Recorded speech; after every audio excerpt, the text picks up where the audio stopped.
Most of our appliances today can have motors, and motors need to be reconditioned before we can use them. They need to be reconditioned by a professional because that water will contain mud and other contaminants that might get into that motor and cause an electrical short in the motor, an electrical hazard.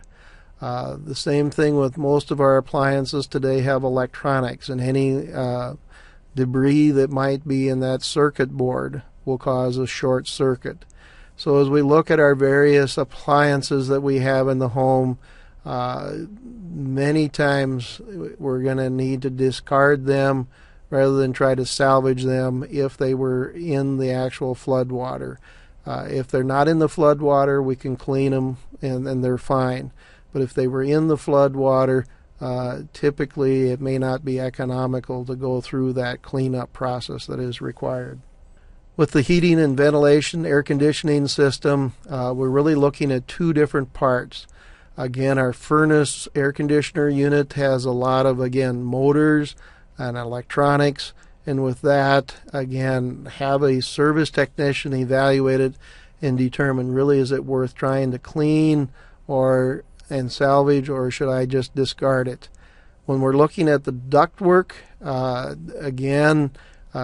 theoretically with metal ducts we could have professionals come in and do a cleaning, but remember that we have all of the joints and connections that would need to be thoroughly cleaned, and you really need to weigh whether it's going to be economical to do that or not. It might be cheaper just to replace the ductwork.